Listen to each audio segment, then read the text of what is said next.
Hello थ्रियन family. पिछले episode में हमने देखा था कि हाउ चैन और हुआंगी की फाइट हो रही थी, जिसमें हुआंगी हाउ चैन पे भारी पड़ रहा होता है। साथ ही उसने अपने एलिमेंटल एल्फिया की एलिमेंटल बीस्ट को भी समन कर लिया था, जो कि एक मॉन्स्टर की तरह हाउ चैन के सामने आ जाता है। और ये देखकर हाउ चैन भी काफी सरप्राइज हो गया था। साथ ही हाउ चैन को यह भी पता होता है कि इससे निपटना इजी बिल्कुल भी नहीं होने वाला है।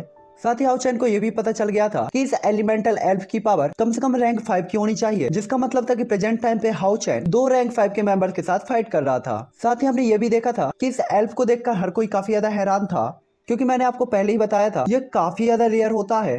और इस टाइम पे हाउ चैन को पता था कि इसे जल्द से जल्द हराना होगा, ताकि वो मैजिशियन को हराकर इस मैच को खत्म कर सके। तो इस एपिसोड की स्टार्टिंग में वो एल्फ हाउ चैन पर अटैक करता है, लेकिन हाउ चैन अपनी गार्डियन शील्ड से उसे रोकने की कोशिश करता है, लेकिन उसके दूसरे पंच से ही हाउ चैन की शील्ड पूरी तरीके से टूट जाती है। ये देखकर हाउ चैन तुरंत ही एक स्लैश अटैक करता है, लेकिन हम लोग साफ साफ देख सकते थे कि जैसे ही हाउ चैन का वो अटैक उस एल्फ से जाकर टकराता है, तो इस अटैक से उसे कुछ भी नहीं होता और उसकी पावर पूरी तरीके से उससे टकराने के बाद नलीफाई हो जाती है। ये देखकर हाउ चैन को भी समझ में आ जाता है कि इन छोटे मोटे अटैकों से बात नहीं बनने वाली है। साथ ही हाउ चैन को यह भी पता था कि वो इससे ज्यादा देर तक उलझ नहीं सकता है, क्योंकि होंगी पीछे एक मैजिकल स्पेल को कास्ट कर रहा होता है और हाउ चैन उसे टाइम बिल्कुल भी नहीं देना चाहता था। हालांकि इस टाइम पे होंगी अपने उस स्पेल को कास्ट करने में लगा हुआ था, जो कि काफी ज्यादा पावरफुल होने वाली थी, लेकिन साथ ही साथ वो ये भी देख रहा था कि हाउ चैन उसके एलिमेंटल बीस्ट पर काफी बुरी तरीके से अटैक कर रहा था। और इस टाइम पे हाउ चैन भी डिफेंसिव नहीं बल्कि अग्रेसिव होता है और इस टाइम पे अटैक किए जा रहा होता है। साथ ही हाउ चैन का हर एक अटैक काफी ज्यादा पावरफुल होता जा रहा था, जिसके कारण हुआंगी का वो बीस्ट इंजर्ड भी होने लगा था। और ये देखकर वो थोड़ा सा घबराता भी है, क्योंकि आखिरकार उसे भी अपना बीस्ट काफी ज्यादा पसंद था। लेकिन इस टाइम पे हाउ चैन के अटैक को झेल पाना उस बीस्ट के लिए काफी ज्यादा मुश्किल लग रहा होता है, क्योंकि हाउ चैन एक रैंक 5 का नाइट तो है ही, लेकिन साथ ही साथ उसकी फाइटिंग स्किल्स भी काफी ज्यादा एक्स्ट्रा ऑर्डिनरी है। और इसीलिए वो अपने कंटिन्यूस रॉड अटैक से उस एलिमेंटल बीस्ट को पूरी तरीके से डिस्ट्रॉय कर देता है और वो वापस से अपने छोटे वाले फॉर्म पे आ जाता है, जो कि वापस से होंगी के पास आ जाता है। और सभी लोग हाउ चैन की पावर को देखकर काफी सरप्राइज होते हैं। हालांकि वो एलिमेंटल बीस्ट हुआंगी के पास आ तो गया था, लेकिन अब तक हुआंगी ने भी अपनी उस मैजिकल स्पेल को पूरी तरीके से कंप्लीट कर लिया होता है, जिसके कारण उसे अब परेशान होने की ज्यादा जरूरत नहीं थी। और इस टाइम पे हुआंगी सभी के सामने उस स्पेल को हाउ चैन के ऊपर कास्ट कर देता है, जिसके बाद हम देख सकते थे कि ऊपर के आसमान में एक पोर्टल ओपन होता है, जिससे एक सन के साइज का आग का गोला हाउ चैन की तरफ बढ़ता है। और इस चीज को देखकर तो सभी लोग काफी ज्यादा हैरान होते हैं, क्योंकि उनमें से कोई भी अंदाजा नहीं लगा सकता था कि यह अटैक कितना ज्यादा खतरनाक होगा। क्योंकि यहाँ पे सभी को पता था कि हुआंगी ने जो स्पेल कास्ट की है वो रैंक 6 की स्पेल होनी चाहिए, और यही एक रीजन था कि सभी लोग काफी ज्यादा हैरान थे।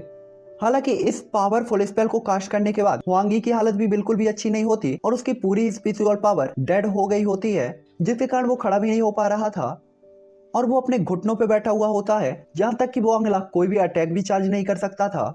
लेकिन इस टाइम पे उसने जो अटैक चार्ज किया था वो पहले ही काफी ज्यादा पावरफुल था और यही एक अटैक मैच डिसाइडिंग अटैक होने वाला था।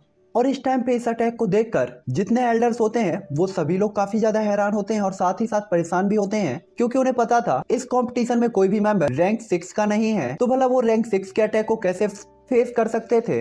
इसलिए वो ये मैच और इस अटैक को रोकना चाहते थे, क्योंकि उन्हें पता था कि हाउ चैन इस अटैक को नहीं रोक पाएगा, वो रैंक 5 का नाइट है और उसके लिए अपनी पावर के साथ ऐसा करना पूरी तरीके से इम्पॉसिबल जैसा था। हालांकि जो वॉर टेम्पल के मास्टर होते हैं वो अभी भी शांत बैठे हुए होते हैं, क्योंकि वो देखना चाहते थे कि आखिरकार हाउ चैन क्या करेगा।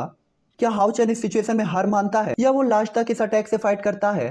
और इस टाइम पे हम हाउ चैन को भी देख सकते थे, जो कि काफी ज्यादा परेशान होता है और उसे कुछ भी समझ में नहीं आ रहा था, जिसके बाद हाउ चैन केवल अपने ट्रम्प कार्ड को ही यूज कर सकता था। और इसके बाद हमें हाउ चैन के माथे पर एक सिंबल शो होता हुआ दिखाई देता है, जिससे हाउ चैन अपने पेट को समन करने वाला था। और इस टाइम पे इसे देखकर सभी लोग काफी ज्यादा एक्साइटेड होते हैं, क्योंकि उन्हें नहीं पता था हाउ चैन का पेट क्या है। और ये फर्स्ट टाइम होने वाला था जब हाउ चैन अपने बीस्ट को इस पूरे ही मैच में समन करने वाला था। तभी वो असेसिन भी कहता है, तो आखिरकार जीजा जी अपने बीस्ट को समन करने वाले हैं, उनका बीस्ट जरूरी काफी ज्यादा पावरफुल होगा। और यहाँ पे हाउ चैन भी हाउ यू को बाहर बुलाता है और इसके बाद हाउ चैन के पीछे एक पोर्टल क्रिएट होता है, जिससे हाउ यू बाहर आता है। और इस टाइम पे हाउ यू अपने स्मॉल फॉर्म में होता है। ये देखकर वो असेसिन कहता है, ब्रदर लिल्ला को पेट ये पिद्दी है, ये भला उनकी हेल्प कैसे करेगा, इसे तो मैं उंगली से मसल सकता हूँ, क्या ब्रदर लिल्ला को इससे अच्छा पेट नहीं मिला। हालांकि तभी हाउ यू अपने सामने उस फायर बॉल को देखता है, जिसे देखकर तो वो भी काफी ज्यादा हैरान होता है। और इसके बाद वो तुरंत ही हाउ चैन की तरफ देखता है और दोनों इशारों इशारों में कुछ बात करते हैं, जिसके बाद हाउ यू उस बॉल की तरफ बढ़ते हुए रैंक 5 की एक पावरफुल टेक्निक को यूज करता है। और इस एडवांस टेक्निक के बाद हाउ यू अचानक ही अपना कलर चेंज करता है और ये देखकर तो सारे के सारे मास्टर भी काफी ज्यादा हैरान होते हैं, और इसके बाद वो तुरंत ही कहते हैं इस बीस्ट ने अभी अभी जो टेक्निक यूज की है वो एक एडवांस टेक्निक होने वाली है जिसे रैंक 5 के नीचे का कोई भी बीस्ट कभी भी यूज नहीं कर सकता। तो क्या इसका मतलब है कि ये बीस्ट रैंक 6 का है? इस टाइम पे यहाँ पे चाहे वो एल्डर हो या आसपास बैठे हुए लोग हो सभी हैरान होते हैं क्योंकि उन्हें पता था हाउ चैन रैंक 5 का नाइट है और उसका बीस्ट रैंक 6 का है। और इस बात पे किसी को भी ट्रस्ट नहीं हो रहा था। वो सिर्फ यही कह रहे होते हैं कि ये कैसे हो सकता है। हालांकि तभी बाहर बैठे हुए लोग भी यही कहते हैं कि हाउ चैन के पास वास्तव में रैंक 6 का एक डेमोनिक बीस्ट है लेकिन फिर भी वो इस रैंक 6 के मैसेजेस को सॉल्व नहीं कर पाएगा। हालांकि तभी वो क्यूट लड़की हाउ यू की तरफ देखते हुए कहती है ये सच में कितना ज्यादा क्यूट है और मुझे भी ऐसा ही क्यूट एक पेट चाहिए है। हालांकि तभी हाउ यू एक बार फिर कलर चेंज करता है और साथ ही वो अपनी टेक्निक को हाउ चैन के साथ शेयर करता है जिससे उसकी स्लॉट्स ग्लो करने लगती है। और इस टाइम पे ये एक कंबाइंड अटैक होने वाला था इसलिए हाउ चैन अपनी लिक्विड स्पिरिचुअल एनर्जी को भी कंडेंस करने लगता है क्योंकि उसे पता था इस अटैक को अगर उन्हें रोकना है तो उन्हें भी अपना सबसे बेस्ट अटैक देना होगा। और यहाँ पे हाउ यू भी अपनी पूरी पावर को गैदर करने में लगा हुआ था जिसके कारण उनके चारों तरफ काफी पावरफुल स्कारलेट रेड ऑरा फैलने लगता है। और इस स्कारलेट ऑरे के बाद हमें हाउ चैन दिखाया जाता है जिसकी जो आंखें होती हैं वो गोल्डन कलर में शाइन कर रही होती हैं और ये इस टेक्निक के इफेक्ट के कारण होता है कि हाउ चैन की पावर काफी बढ़ गई होती है। साथ ही इस टाइम पे हाउ चैन की जो स्लॉट होती है उससे गोल्डन स्कारलेट रेड फ्लेम निकल रही होती है। तभी एक एल्डर उठकर कहते हैं ये तो बोन फायर लाइट है, क्या इस डेमोनिक बीस्ट के पास दो एट्रीब्यूट है? उन्होंने देखा था पहले हायू ने फायर को प्रोड्यूस किया था जिसके बाद सेकंड एट्रीब्यूट लाइट अपेयर हुई थी। तभी दूसरे एल्डर भी खड़े होकर कहते हैं लेकिन ये पॉसिबल ही नहीं है, ये कैसे हो सकता है, ये बीस्ट ऐसा कैसे कर सकता है? हालांकि वो ऐसी बात कर ही रहे थे लेकिन तभी हमें दिखाया जाता है हाउ यू एक बार फिर अपना कलर चेंज करके ग्रीन कलर में आ जाता है जिसके बाद हमें हाउ यू का थर्ड एट्रीब्यूट दिखाया जाता है जिसके कारण स्काई ब्लू कलर की फ्लेम चारों तरफ फैलने लगती है और ये हाउ यू का वाटर एट्रीब्यूट होता है। और ये देखकर तो सभी को चक्कर आ रहे होते हैं और सभी एक्साइटेड होते हैं कि आखिरकार ये हो क्या रहा है कंपटीशन में। चाहे वो पार्टिसिपेट्स हो चाहे वो मास्टर, सभी लोग काफी ज्यादा हैरान होते हैं कि आखिरकार ये फाइट किस लेवल पर जाने वाली है। जिसके बाद हमें दिखाया जाता है कि ये तीनों एट्रीब्यूट एक साथ फ्यूज हो रहे होते हैं और इनके कारण जो एनर्जी रिलीज हो रही होती है वो काफी ज्यादा पावरफुल होती है। और इस टाइम पे सीन को देखकर सभी लोग काफी ज्यादा इम्प्रेस होते हैं क्योंकि ये सीन काफी आइकॉनिक था। जिसके बाद हमें हाउ यू का तीसरा एट्रीब्यूट दिखाया जाता है जो कि विंड एट्रीब्यूट होता है और इस एट्रीब्यूट की पावर के साथ तुरंत ही वहाँ पे एक टॉर्नेडो कंडेंस होने लगता है। और इस टाइम पे हाउ चैन इन सभी एट्रीब्यूट्स की पावर को यूज करके एक पावरफुल अटैक को चार्ज करता है जो कि काफी ज्यादा एक्स्ट्रा ऑर्डिनरी दिखाई दे रहा होता है। और हाउ चैन सीधा ही इन तीनों एट्रीब्यूट की पावर को कंडेंस करते हुए जाकर उस फायर बॉल पर अटैक करता है। और साथ ही सभी एल्डर्स बताते हैं कि हाउ चैन ने अभी अभी जो अटैक किया है वो रैंक 6 के पीक लेवल का नाइट ही कर सकता है। और इस टाइम पे हमें हाउ चैन दिखाया जाता है जो कि उस फायर बॉल को अपने एक ही स्लैश अटैक के साथ दो टुकड़ों में कन्वर्ट कर देता है। और इस टाइम पे हाउ चैन और हाउ यू के एट्रीब्यूट ने मिलकर काफी पावरफुल अटैक को चार्ज किया था। और साथ ही इन अटैकों के फ्लक्चुएशन के कारण आसपास के लोग भी तुरंत ही पीछे की तरफ हट जाते हैं और उनकी आंखें बंद हो जाती हैं। साथ ही इनके ब्लास्ट के कारण पूरे ही एरिना में फॉग ही फॉग छा गई होती है। साथ ही उस स्टार को या कि फायरबॉल को डिस्ट्रॉय करने के कारण जो हुआंगी होता है वो बुरी तरीके से घायल होकर पीछे की तरफ जाकर गिरता है। और इस टाइम पे कोई भी पता लगा सकता था कि होंगी काफी ज्यादा हेवली इंजर्ड हो गया क्योंकि उसके पास उठने की तो पहले ही पावर नहीं थी। हालांकि यहाँ पे हाउ चैन काफी अच्छी हालत में होता है और तुरंत ही होंगी की गर्दन में अपनी स्वॉर्ड रख देता है। जिसके बाद एल्डर अनाउंसमेंट करते हैं कि हाउ चैन जीत गया। और ये सुनकर हाउ चैन तुरंत ही अपनी स्लॉट को वापस से अपने पास रख लेता है और हुआंग जी को उठाने के लिए वो अपना हाथ देता है।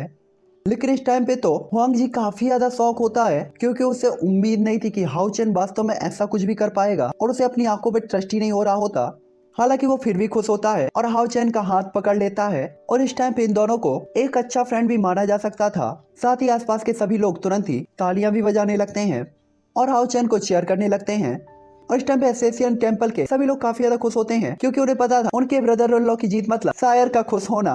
और इस टाइम पे बॉड टेम्पल मास्टर भी काफी ज्यादा खुश होते हैं क्योंकि उन्होंने हाउ चैन की पावर और स्ट्रेंथ देखी थी। और इस टाइम पे वो काफी ज्यादा इम्प्रेस होते हैं हाउ चैन के पोटेंशियल को देख करके उसने लास्ट तक हार नहीं मानी। जिसके बाद हमें हाउ यू दिखाई देता है जो कि आसपास के नजारों को देखने के बाद हाउ चैन के कंधे पे आकर बैठता है और उसकी नजर होंगी के पेट की तरफ देखता है जो कि साइन हो रहा था। और आपको पता है कि अपने नॉर्दर्न किंग की तरह ही बुक्कड़ है, इसीलिए वो अपनी जीप पे मोटो पे जीप फेरते हुए तुरंत ही उसके करीब चला जाता है और आसपास गोल गोल उसके घूमने लगता है। और जिसके बाद मौका देखकर तुरंत ही हाउ यू उसे खा भी लेता है। और होंगी ये देखकर उसे रोकने की कोशिश करता है लेकिन हाउ यू उसे पूरी तरीके से इग्नोर करते हुए बड़े मजे से उसे स्वेलो कर लेता है।